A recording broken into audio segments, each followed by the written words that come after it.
بسم اللہ الرحمن الرحیم۔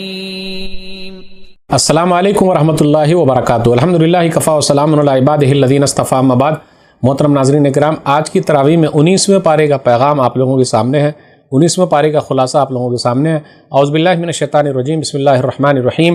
وقال الذین لا یرجون لقاءنا لولا انزل علینا الملائکۃ او نری ربنا لقد استکبروا فی انفسهم وعتوا عتوا کبیرا۔ ناظرین اکرام، 19ویں پارے کے اندر ٹوٹل 19 رکوع ہیں۔ 19ویں پارے کے اندر ٹوٹل 343 آیتیں ہیں، 343 آیتیں ہیں۔ کون کون سی صورتیں ہیں؟ سورہ فرقان سورہ نمبر 25 کی باقی جو آیتیں ہیں 57 21 سے 77 تک ہے۔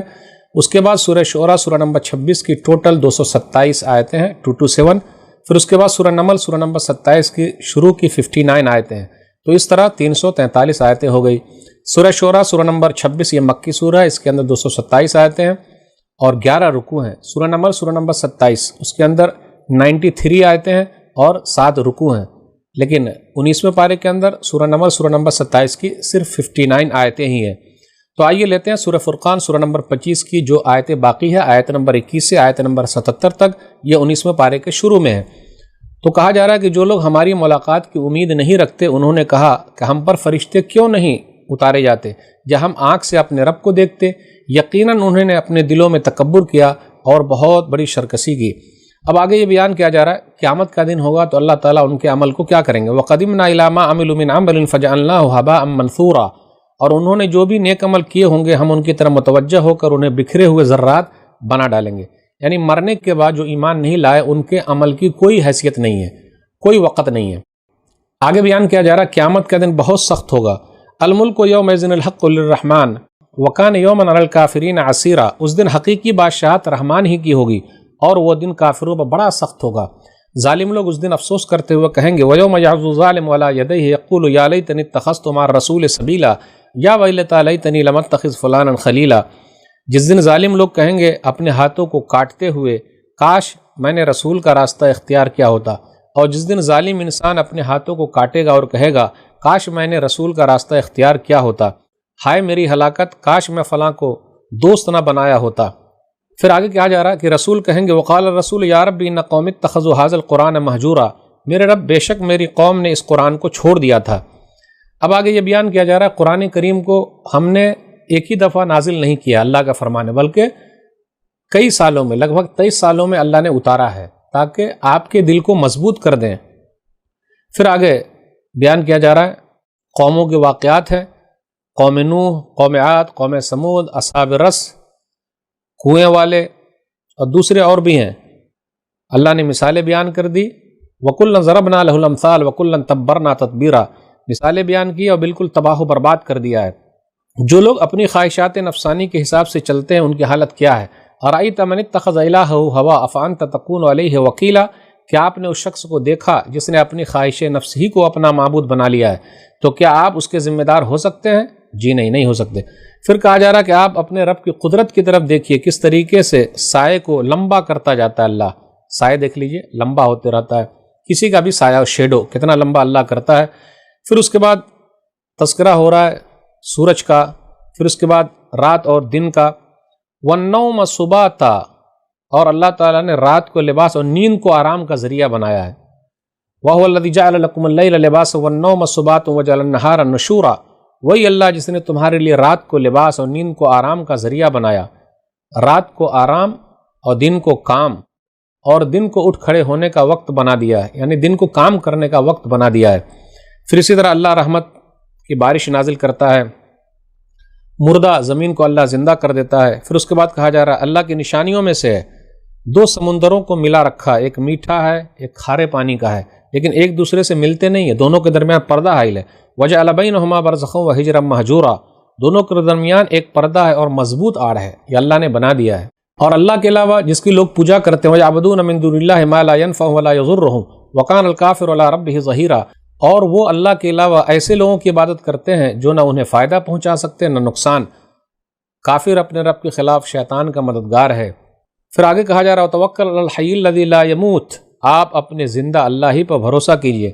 اب اس کے بعد نیک لوگوں کا تذکرہ ہو رہا ہے آیت نمبر 63 سے آیت نمبر 77 کے درمیان، لگ بھگ 15 آیتوں میں 12 صفات کا ذکر ہے، آئیے غور کرتے ہوئے چلیں۔ یمشون علی الارض ہونا، وہ زمین پر نرمی سے چلتے ہیں، جب جاہل لوگ ان سے ملتے ہیں تو وہ سلام کرتے ہوئے گزر جاتے ہیں۔ وہ رات کو سجدے اور قیام میں گزارتے ہیں، یہ دعا کرتے ہیں ربنا اصرف عنا عذاب جہنم ان عذابها کان غراما، اے ہمارے رب ہم سے جہنم کا عذاب پھیر دے، بے شک اس کا عذاب ہمیشہ چمٹ جانے والا ہے اور وہ برا ٹھکانہ، بری ٹھہرنے کی جگہ ہے۔ پھر اسی طرح مال خرچ کرتے ہیں تو نہ فضول خرچی کرتے ہیں نہ تنگی کرتے ہیں، بلکہ بیچ کا راستہ اختیار کرتے ہیں۔ اللہ کے علاوہ کسی کو نہیں پکارتے، کسی کو قتل نہیں کرتے، زنا نہیں کرتے، پھر اسی طرح جھوٹی گواہی نہیں دیتے، والذین لا یشهدون الزور، جھوٹی گواہی نہیں دیتے۔ آج دیکھ لیجئے ایک چائے پر لوگ بک جاتے ہیں، جھوٹی گواہی کے لیے تیار ہو جاتے ہیں، اور بیہودہ کاموں کے پاس سے گزرتے ہیں تو عزت کے ساتھ گزر جاتے ہیں، بیکار کے کاموں میں لگے نہیں رہتے۔ بیوی بچوں کے لیے بہترین دعا ہے ربنا هب لنا من ازواجنا وذرياتنا قرۃ اعین واجعلنا للمتقین اماما، یہ آیت نمبر 74 ہے۔ ہمارے رب تو ہماری بیویوں میں سے، ہماری اولاد میں سے ہمارے لیے آنکھوں کی ٹھنڈک بنا اور ہمیں نیک لوگوں کا امام بنا۔ ایسے لوگوں کے لیے صبر کرنے کی وجہ سے جنت کے بالا خانے ہیں۔ پھر اسی طرح اخیر میں یہ بیان کیا گیا قل ما یعبأ بکم ربی لولا دعاؤکم، کہہ دیجئے میرا رب بھی تمہارا پرواہ نہیں کرتا اور اگر تمہاری دعا و التجا نہ ہوتی۔ قل ما یعبأ بکم ربی لولا دعاؤکم فقد کذبتم فسوف یکون لزاما، یقیناً تم نے حق کو جھٹلایا ہے لہٰذا ان قریب وہ سزا تمہارے لیے لازم ہوگی۔ اب اس کے بعد سورہ شعراء، سورہ نمبر 26، اس کے اندر 227 آیتیں ہیں اور 11 رکوع ہیں۔ اس کے اندر قوموں کے واقعات بیان کیے گئے ہیں، تو آئیے چلتے ہیں۔ بسم اللہ الرحمن الرحیم۔ طاسیم میم تلک آیات الکتاب المبین، یہ واضح کتاب کی نشانیاں ہیں۔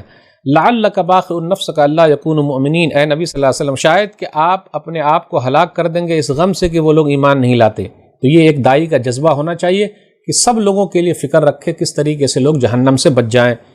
اب اس کے بعد یہ بیان کیا جا رہا اولم یروا الی الارض کم انبتنا فیہا من کل زوج کریم، کیا انہوں نے زمین کی طرف نہیں دیکھا کہ ہم نے اس میں کتنی زیادہ مقدار میں ہر قسم کی عمدہ چیزیں اگائی ہے۔ ان فی ذلک لآیہ وما کان اکثرهم مؤمنین وان ربک لہو العزیز الرحیم، یقیناً اس میں اللہ کی قدرت کی نشانی ہے لیکن ان میں سے اکثر لوگ ایمان والے نہیں ہیں اور آپ کا رب وہی خوب غالب نہایت مہربان ہے۔ تو یہ دو آیتیں جو ہے ان فی ذلک لآیہ وما کان اکثرهم مؤمنین وان ربک لہو العزیز الرحیم کئی مرتبہ آنے والی ہے یہ دونوں آیتیں۔ پہلے موسیٰ علیہ السلام اور فرعون کا قصہ ہے، جادوگروں کا قصہ ہے، آیت نمبر 10 سے آیت نمبر 63 تک 59 آیتوں میں ہے کہ موسیٰ علیہ السلام کہاں پلے اور بڑھے، اس کا تذکرہ ہے۔ فرعون کے پاس جب گئے سمجھانے کے لیے تو کہا قال الم نربک فینا ولیدا ولبثت فینا من عمرک سنین، فرعون نے کہا کیا ہم نے اپنے یہاں بچپن میں تیری پرورش نہیں کی تھی اور تو اپنی عمر کے کئی سال ہم میں نہیں رہا؟ سوال و جواب ہوا، کون ہے آسمان و زمین کا رب، کس نے پیدا کیا، مشرق و مغرب کا رب کون ہے؟ پھر اسی طرح جادوگر لوگ آ گئے، موسیٰ علیہ السلام نے لاٹھی ڈالی، اژدہا بن کے ہر چیز نکل گئی۔ پھر اس کے بعد جادوگر لوگ سجدے میں گر گئے، وہی کئی جگہ پہ یہ واقعات چلتے رہے۔ تو فرعون نے کیا کہا انہ لکبیرکم الذی علمکم السحر، بے شک یہ تمہارا بڑا ہے جس نے تمہیں جادو سکھایا ہے، نعوذ باللہ۔ موسیٰ علیہ السلام کو بڑا مانا اور ان سب جادوگروں کو جبکہ خود اس نے بلایا تھا، کہا یہی تم کو سکھا دیا، نعوذ باللہ، ہاتھ پاؤں الٹے سیدھا کاٹ دوں گا، پتہ چل جائے گا۔ اس سے پہلے یہ لوگ مال کی لالچ میں تھے، جتنے جادوگر آئے تھے کہ ہم جیت جائیں گے تو کیا ہوگا، تو فرعون نے کہا تھا کہ ہم تمہیں اپنا مقرب بنا لیں گے، خاص لوگوں میں بنا لیں گے اور تم کو انعام تو ملے گا ہی۔ لیکن جب حقیقت سامنے آ گئی تو اب ایسا مسئلہ ہو گیا۔ اس کے بعد موسیٰ علیہ السلام اور ان کی قوم کا تذکرہ ہے کہ قوم کو لے کر نکلے، پیچھے پیچھے سے فرعون بھی چلا اور اللہ تعالیٰ نے کس طریقے سے ان کی قوم کو نجات دے دی اور فرعون کو اور فرعونیوں کو ڈبو دیا۔ اس واقعے کے بیان کرنے کے بعد اللہ نے کہا ثم اغرقنا الاخرین، ہم نے دوسروں کو ڈبو دیا۔ آگے اللہ نے کہا ان فی ذلک لآیہ وما کان اکثرهم مؤمنین وان ربک لہو العزیز الرحیم، بے شک اس میں نشانی ہے لیکن ان میں سے اکثر ایمان والے نہیں ہیں اور بے شک آپ کا رب وہی غالب خوب رحم کرنے والا ہے۔ اب اس کے بعد ابراہیم علیہ السلام اور ان کی قوم کا تذکرہ ہے۔ قوم سے پوچھا تم کس کی عبادت کر رہے ہو؟ تو قوم نے کہا نعبد اصناما فنظل لها عاکفین، ہم بتوں کی عبادت کر رہے ہیں، ہم انہی کے مجاور بنے بیٹھے ہیں۔ پھر کہا تم جنہیں پکارتے ہو کیا وہ تمہاری پکار کو سنتے ہیں، نفع نقصان کے مالک ہیں؟ ہمارے باپ دادا کرتے ہوئے آ رہے ہیں، بس ایسے ہی کر رہے ہیں۔ کہا ابراہیم علیہ السلام نے فَإِنَّهُمْ عَدُوٌّ لِّي إِلَّا رَبَّ الْعَالَمِينَ، بے شک وہ میرے دشمن ہے مگر اللہ تمام جہانوں کا رب میرا دوست ہے۔ الَّذِي خَلَقَنِي فَهُوَ يَهْدِينِ وَالَّذِي هُوَ يُطْعِمُنِي وَيَسْقِينِ وَإِذَا مَرِضْتُ فَهُوَ يَشْفِينِ وَالَّذِي يُمِيتُنِي ثُمَّ يُحْيِينِ، جس نے مجھے پیدا کیا وہی مجھے راہ دکھاتا ہے، مجھے کھلاتا اور پلاتا ہے، جب میں بیمار پڑتا ہوں تو مجھے شفا دیتا ہے، وہی مجھے مارے گا پھر مجھے زندہ کرے گا۔ پھر آگے یہ بھی کہا اللہ قیامت کے دن مجھے تو رسوا مت کرنا۔ پھر آگے یہ بھی ذکر ہے کہ وہاں کوئی مال اور اولاد کام نہیں آئیں گے، اور جنت اور جہنم قریب کی جائے گی، اس کا بھی ذکر ہے۔ اور اس کے بعد یہ کہا گیا ان فی ذلک لآیۃ وما کان اکثر المؤمنین وان ربک لہو العزیز الرحیم، بے شک اس میں نشانی ہے، اکثر لوگ ایمان والے نہیں ہیں اور آپ کا رب وہی غالب ہے، خوب رحم کرنے والا ہے۔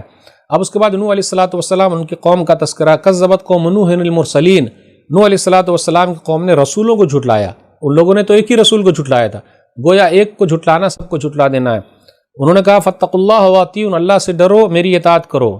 قوم نہیں مانی، بالآخر کیا ہوا؟ اللہ تعالیٰ نے ان لوگوں کو ڈبو دیا۔ آگے اللہ نے کہا ان فی ذلک لآیۃ وما کان اکثر المؤمنین وان ربک لہو العزیز الرحیم، کہ بے شک اس کے اندر نشانی ہے، اکثر لوگ ایمان والے نہیں اور آپ کا رب غالب ہے، خوب رحم کرنے والا ہے۔ تو یہاں نوح علیہ الصلوۃ والسلام اور ان کی قوم کا تذکرہ 18 آیتوں میں، آیت نمبر 105 سے آیت نمبر 122 کے درمیان۔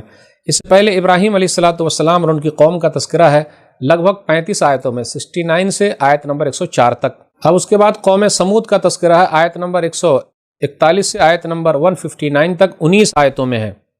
کذبت عاد المرسلین، قوم عاد نے رسولوں کو جھٹلایا، جبکہ ان لوگوں کے پاس ہود علیہ الصلوۃ والسلام آئے تھے، ایک ہی رسول آئے تھے، تو گویا ایک کو جھٹلانا سب کو جھٹلانا ہے۔ وہ دنیا کی سب سے طاقتور قوم تھی۔ وَإِذَا بَطَشْتُمْ بَطَشْتُمْ جَبَّارِينَ، جب تم کسی کو پکڑتے ہو تو سرکشوں کی طرح پکڑتے ہو۔ بہت سمجھایا، نہیں مانے، تو اللہ تعالیٰ نے کیا کیا؟ ان لوگوں کو ہلاک کر دیا۔ کہا ان فی ذلک لآیۃ وما کان اکثر المؤمنین وان ربک لہو العزیز الرحیم، بے شک اس کے اندر نشانی ہے، ان میں سے اکثر ایمان والے نہیں اور آپ کا رب غالب ہے، خوب رحم کرنے والا ہے۔ قوم عاد کا جو تذکرہ ہوا ہے، قوم عاد کا تذکرہ آیت نمبر 123 سے آیت نمبر 140 کے درمیان ہوا، 18 آیتوں میں قوم عاد کا تذکرہ ہے۔ اب اس کے بعد قوم سمود کا تذکرہ آیت نمبر 141 سے آیت نمبر 159 میں، 19 آیتوں میں۔ کذبت ثمود المرسلین، قوم سمود نے بھی رسولوں کو جھٹلایا، جبکہ ان لوگوں نے صرف صالح علیہ الصلوۃ والسلام کو جھٹلایا تھا۔ انہوں نے نصیحت کی لیکن قوم نہیں مانی۔ ان کے اندر کلاکاری بہت تھی، ہتھوڑی اور چھینی لیتے پورے پہاڑ کو گھر بنا لیتے۔ تو مدائن صالح سعودی عرب کے اندر موجود ہے۔ وَتَنْحِتُونَ مِنَ الْجِبَالِ بُيُوتًا فَارِحِينَ، تم اتراتے ہوئے پہاڑوں سے گھر تراشتے ہو۔ بالآخر ان کی بات نہیں مانی، پہاڑ سے زندہ اونٹنی نکلی، ان لوگوں نے اونٹنی کو مار ڈالا، تو اس کے بعد اللہ تعالیٰ نے تیز چیخ کے ذریعے ان لوگوں کو ہلاک کر دیا۔ ان فی ذلک لآیۃ وما کان اکثر المؤمنین وان ربک لہو العزیز الرحیم، بے شک اس کے اندر نشانی ہے، ان میں سے اکثر مومن نہیں اور آپ کا رب غالب ہے، خوب رحم کرنے والا ہے۔ اب اس کے بعد آیت نمبر 160 سے آیت نمبر 175 کے درمیان 16 آیتوں میں لوط علیہ الصلوۃ والسلام اور ان کی قوم کا واقعہ ہے۔ لوط علیہ الصلوۃ والسلام کی قوم دنیا کی پہلی قوم ہے جس نے مرد سے خواہش پوری کرنے والی بیماری ایجاد کی۔ اتاتون الذکران من العالمین، کیا تم شہوت رانی کے لیے، اپنی خواہش پوری کرنے کے لیے مردوں کے پاس آتے ہو؟ وَتَذَرُونَ مَا خَلَقَ لَكُمْ رَبُّكُم مِّنْ أَزْوَاجِكُمْ بَلْ أَنْتُمْ قَوْمٌ عَادُونَ، اور تم اپنی بیویوں کو چھوڑ دیتے ہو جنہیں تمہارے رب نے تمہارے لیے پیدا کیا ہے، بلکہ تم لوگ حد سے ہی گزر چکے ہو۔ لوط علیہ الصلوۃ والسلام کی بیوی بھی بات ماننے والوں میں سے نہیں تھی۔ بالآخر عذاب جب آیا، پوری بستی اٹھا لی گئی تو وہ بھی ہلاک ہو گئی۔ اللہ تعالیٰ نے اس واقعے کے بعد بھی یہی کہا ان فی ذلک لآیۃ وما کان اکثر المؤمنین وان ربک لہو العزیز الرحیم، بے شک اس میں نشانی ہے لیکن ان میں سے اکثر ایمان والے نہیں اور آپ کا رب نہایت غالب ہے، خوب رحم کرنے والا ہے۔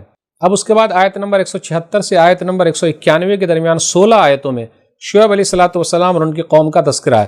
شعیب علیہ الصلوۃ والسلام مدین کی طرف بھیجے گئے، وہ لوگ ناپ تول میں کمی کرتے تھے، سمجھایا، بات نہیں مانے وہ لوگ۔ بالآخر اللہ تعالیٰ نے کس طریقے سے ان کو ہلاک کر دیا؟ سایہ بان والے دن سایہ آیا اور اس کے بعد تیز چیخ آئی، وہ لوگ ہلاک ہو گئے، یا بادل کا ٹکڑا گرا، وہ لوگ برباد ہو گئے۔ اس واقعہ کے بعد اللہ نے یہ کہا ان فی ذلک لآیۃ وما کان اکثر المؤمنین وان ربک لہو العزیز الرحیم، بے شک اس میں نشانی ہے لیکن اکثر ایمان والے نہیں ہیں اور آپ کا رب نہایت غالب ہے، خوب رحم کرنے والا ہے۔ اس کے بعد جو ہے آیت نمبر 192 سے 195 کے درمیان 4 آیتوں میں لگ بھگ قرآن کریم کے بارے میں ہے۔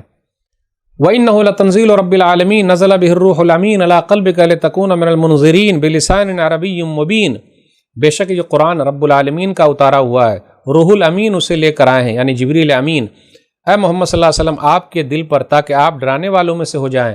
یہ خالص فصیح عربی زبان میں ہے۔ اس کے بعد آیت نمبر 213 سے 220 کے درمیان نبی صلی اللہ علیہ وسلم کو نصیحت کی جا رہی ہے کہ آپ اللہ کے ساتھ کسی کو شریک نہ ٹھہرائیں۔ وَأَنذِرْ عَشِيرَتَكَ الْأَقْرَبِينَ، آیت نمبر 214 ہے، آپ اپنے قریبی رشتہ داروں کو ڈرائیں۔ پھر کہا جا رہا ایمان والوں کے ساتھ تواضع سے پیش آئیں۔ پھر کہا جا رہا اللہ غالب خوب مہربان پر ہی بھروسہ کیجئے۔ اور کہا جا رہا ہے گمراہ لوگ ہی شاعروں کی پیروی کرتے، وَالشُّعَرَاءُ يَتَّبِعُهُمُ الْغَاوُونَ، آیت نمبر 224 میں ہے۔ اسی وجہ سے اس سورہ کا نام سورہ شعراء ہے کہ شعراء وہ لوگ ہیں جو گمراہ لوگ ہیں، یعنی ایسے شعراء جو گمراہی والی شاعری کرتے ہیں تو یہ لوگ گمراہ ہیں، صحیح شاعری نہیں کرتے ہیں تو یہ لوگ گمراہ ہیں۔ لیکن کچھ شعراء ایسے ہیں جو صحیح شاعری کرتے ہیں، وہ ایمان والے ہیں، نیک عمل کرنے والے ہیں، وہ لوگ اچھے لوگ بھی ہیں۔ اب اس کے بعد سورہ نمل سورہ نمبر 27 ہے، اس کے اندر 93 آیتیں ہیں، 93 اور 7 رکوع ہیں۔ بسم اللہ الرحمن الرحیم، طاسین تلک آیات القرآن و کتاب مبین، طاسین یہ قرآن اور واضح کتاب کی آیتیں ہیں جو ایمان والوں کے لیے ہدایت اور خوشخبری ہے۔ اب اس کے بعد موسیٰ علیہ الصلوۃ والسلام کا تذکرہ ہو رہا ہے، کس طریقے سے اپنی بیوی کو لے کر نکلے اور راستے سے گزر رہے تھے تو روشنی نظر آئی، وہاں گئے تو گئے تھے آگ لینے، اور اللہ تعالیٰ نے ان کو نبوت دے دی اور اللہ تعالیٰ نے نشانیاں دی، وہ نشانی لے کر آئے۔ اور جب فرعون کے پاس پہنچے تو کیا وجحدوا بہا واستیقنتھا انفسہم ظلما وعلوا، انہوں نے ظلم و تکبر کی وجہ سے ان کا انکار کر دیا، حالانکہ ان کے دل ان نشانیوں کا یقین کر چکے تھے۔ سو دیکھیے ان فساد کرنے والوں کا انجام کیسا ہوا، فانظر کیف کان عاقبۃ المفسدین۔ اب اس کے بعد داؤد علیہ الصلوۃ والسلام اور سلیمان علیہ الصلوۃ والسلام کا ذکر ہے۔ سلیمان علیہ الصلوۃ والسلام کا ذکر ہے کہ اللہ تعالیٰ نے جناتوں اور انسانوں میں سے اور پرندوں میں سے ان کے لیے لشکر بنا دیے تھے۔ آیت نمبر 18 پر غور کیجئے، جب وہ سلیمان علیہ الصلوۃ والسلام اپنے لشکر کو لے کر جا رہے تھے اور چیونٹیوں کے گاؤں کے پاس سے گزرے، ان کے گھروں کے پاس سے گزرے، تو ایک چونٹی نے کیا کہا، قالت نملۃ یا ایھا النمل ادخلوا مساکنکم لا یحطمنکم سلیمان وجنودہ وہم لا یشعرون۔ جب چونٹیوں کی وادیوں کے درمیان سے جا رہے تھے، ایک چونٹی نے کہا چونٹیوں اپنے اپنے بلوں میں داخل ہو جاؤ، کہیں سلیمان اور اس کا لشکر تمہیں کچل کے نہ رکھ دے۔ اس سے یہ پتہ چلا گھر کے اندر رہیے تو فائدہ ہے۔ ایک چونٹی کو عقل ہے کہ گھر میں رہیں گے تو محفوظ رہیں گے، اور ایک انسان کو عقل ہی نہیں ہے۔ اس کے بعد سلیمان علیہ الصلوۃ والسلام ان کی بات سن کے مسکرائے اور کہا وقال رب اوزعنی ان اشکر نعمتک التی انعمت علی وعلی والدی وان اعمل صالحا ترضاه وادخلنی برحمتک فی عبادک الصالحین۔ اے میرے رب مجھے توفیق عطا کر کہ میں تیری اس نعمت کا شکریہ ادا کروں جو تو نے مجھ پر اور میرے والدین پر انعام کیا ہے، اور میں ایسے نیک عمل کروں جنہیں تو پسند کرتا ہے، مجھے اپنی رحمت سے اپنے نیک بندوں میں داخل فرما لے۔ اس کے بعد سلیمان علیہ الصلوۃ والسلام نے پرندوں کا جائزہ لیا تو دیکھا ہدہد نہیں ہے، اگر آئے گا تو سخت سزا دوں گا یا ذبح کر دوں گا۔ کچھ دیر کے بعد ہدہد آ گیا اور اس نے خبر دی، کہا انی وجدت امرأۃ تملک وأوتیت من کل شیء ولها عرش عظیم وجدتها وقومها یسجدون للشمس من دون اللہ وزین لهم الشیطان اعمالهم فصدهم عن السبیل فهم لا يهتدون۔ میں نے ایک عورت کو پایا ہے جو ان پر حکومت کر رہی ہے اور اسے ضرورت کی ہر چیز دی گئی ہے اور اس کا ایک بہت بڑا تخت بھی ہے۔ میں نے پایا کہ وہ اور اس کی قوم اللہ کے سوا سورج کو سجدہ کرتے ہیں، اور شیطان نے ان کے اعمال ان کے لیے خوبصورت بنا دیے ہیں، پھر انہیں راہ حق سے روک دیا، چنانچہ وہ ہدایت نہیں پاتے۔ یعنی ایک پرندے کے اندر ہے سوچ ہے، سمجھ ہے کہ ایک اللہ کی عبادت ہونی چاہیے، سورج اور چاند یہ سب کی عبادت نہیں ہونی چاہیے، یعنی مخلوق کی عبادت نہیں ہونی چاہیے، خالق کی عبادت ہونی ہے جس نے پیدا کیا ہے، اسی کو سجدہ کرنا چاہیے۔ جو پیدا ہوئے ہیں ان کی عبادت نہیں ہونی چاہیے۔ جب ایک پرندے کو یہ عقل ہے تو ہمیں اور آپ کو عقل کیوں نہیں؟ اس کے بعد سلیمان علیہ الصلوۃ والسلام نے اسی پرندے کے ہاتھ ملکہ سبا، جس عورت کا ذکر تھا یمن کے اندر حکومت کرتی تھی، اس کا واقعہ قرآن میں ذکر کیا گیا ہے، تو ان کے وہاں خط بھیجا، تو خط میں لکھا تھا انہ من سلیمان، سلیمان کی طرف سے، وانہ بسم اللہ الرحمن الرحیم، یہ آیت نمبر 30 ہے کہ سلیمان کی طرف سے ہے اور بسم اللہ الرحمن الرحیم۔ تو پتہ یہ چلا لیٹر میں یا کوئی بھی چیز میں ہم بسم اللہ الرحمن الرحیم لکھیں، 786 نہیں لکھیں، 786/92 نہ لکھیں، بسم اللہ الرحمن الرحیم لکھیں۔ اور بسم اللہ الرحمن الرحیم قرآن کریم کی یہ ایک مستقل آیت ہے، کہاں ہے؟ سورہ نمل سورہ نمبر 27 میں آیت نمبر 30 ہے۔ اس کے بعد اس عورت نے، بلقیس نے لوگوں سے کہا دیکھو ایسا ایسا خط آیا، کیا کریں؟ تو لوگوں نے کہا ہم تو بڑے طاقتور ہیں۔ پھر اس کے بعد کہا کہ میں ان کو ہدیہ تحفہ بھیجتی ہوں، پھر دیکھتی ہوں کیا ہوتا ہے۔ وہ تحفہ جب سلیمان علیہ الصلوۃ والسلام کے پاس آیا تو انہوں نے کہا جی نہیں، ہم ایسا نہیں لیں گے۔ اس کے بعد کہا کون ہے جو اس ملکہ سبا کا تخت لے کر آ جائے؟ قال عفریت من الجن انا آتیک بہ قبل ان تقوم من مقامک، ایک طاقتور قوی ہیکل جن نے کہا کہ آپ اپنی مجلس سے اٹھیں گے میں اس سے پہلے لے آؤں گا، یعنی آپ جہاں بیٹھے ہوئے صرف کھڑے ہوئیے اس درمیان میں لے آؤں گا۔ اور کہا وانی علیہ لقوی امین، میں پوری طاقت رکھتا ہوں اور امانت دار بھی ہوں۔ لیکن ایک دوسرا تھا قال الذی عنده علم من الکتاب انا آتیک بہ قبل ان یرتد الیک طرفک، کہ آپ صرف پلک جھپکائیے، میں صرف اتنے ہی مدت میں لے آؤں گا، پلک جھپکی اور کھلی میں اس درمیان لے آؤں گا۔ اب یہ کون آدمی تھا، کون سی کتاب کا علم تھا، وہ اللہ ہی کو معلوم ہے۔ تو جب سامنے دیکھا ملک سبا کا تخت تو کہا ھذا من فضل ربی، یہ میرے رب کا فضل ہے۔ یہ آیت نمبر 40 ہے۔ ہم اور آپ بھی یا ہم میں سے بعض لوگ بھی اپنے گھروں میں لکھتے ہیں ھذا من فضل ربی، میرے رب کا فضل ہے گھر، چاہے سود کے پیسے سے کیوں نہ بناؤ، لیکن آگے بھی ہے کہ تاکہ وہ مجھ کو آزمائے کہ میں شکر ادا کرتا ہوں یا ناشکرہ ہو جاتا ہوں۔ ومن شکر فإنما یشکر لنفسہ ومن کفر فإن ربی غنی کریم، جو شکر ادا کرے گا اس کا فائدہ خود اس کا ہے، جو ناشکری کرے گا میرا رب بے پرواہ نہایت رحم والا ہے۔ پھر اس کے بعد ملک سبا جب آئی تو پوچھا یہ عرش کس کا، یہ تخت کس کا ہے؟ تو اس نے کہا لگتا ہے کہ یہ تو میرا ہی ہے، لیکن وہ جب محل میں داخل ہوئی، شیش محل تھا سلیمان علیہ السلام کا، تو اپنے کپڑے اٹھا رہی تھی کیونکہ شیشہ چمک رہا تھا جبکہ وہ پانی نہیں تھا۔ پھر بالآخر یہ ذکر ہوتا ہے، وہ کہتی ہے قالت رب انی ظلمت نفسی واسلمت مع سلیمان للہ رب العالمین، میرے رب بے شک میں نے آج تک اپنی جان پر ظلم کرتی رہی، اب میں سلیمان کے ساتھ رب العالمین کی فرما بردار ہوتی ہوں۔ انہوں نے اسلام قبول کر لیا، لیکن سلیمان علیہ السلام کی شادی ملکہ سبا سے ہوئی، اس کا ذکر کہیں قرآن و حدیث میں نہیں ہے۔ اس لیے جو لوگ خطبہ نکاح پڑھاتے ہیں، قاضی صاحب ایسی دعا نہ کریں کہ اللہ ملکہ سبا اور سلیمان کے درمیان جو محبت تھی دلہا دلہن میں ڈال دے، ایسی محبت بالکل نہیں، قرآن حدیث میں ذکر نہیں، اس لیے ہم بھی ذکر نہ کریں۔ اب اس کے بعد لوط علیہ السلام اور ان کی قوم کا تذکرہ ہے جس کے بارے میں ہم جانتے ہیں، اور اخیر میں ایک آیت ہے، آیت نمبر 59 جو 19ویں پارے کے اخیر میں ہے، اس کا تعلق 20ویں پارے کے شروع سے ہے، لیکن وہ آیت کیا، قل الحمدللہ وسلام علی عبادہ الذین اصطفی اللہ خیر عما یشرکون، آپ کہہ دیجئے تمام تعریف اللہ ہی کے لیے اور اس کے ان بندوں پر سلام ہے جنہیں اس نے چن لیا ہے، ان سے پوچھئے کیا اللہ بہتر ہے یا وہ جنہیں وہ شریک ٹھہراتے ہیں۔ تو 19ویں پارے میں چند باتیں تھی۔ اللہ سے دعا ہے کہ اللہ تعالی ہم لوگوں کو قرآن کریم کو پڑھنے، سمجھنے، عمل کرنے، لوگوں تک پہنچانے کی توفیق دے، آمین۔ والسلام علیکم ورحمۃ اللہ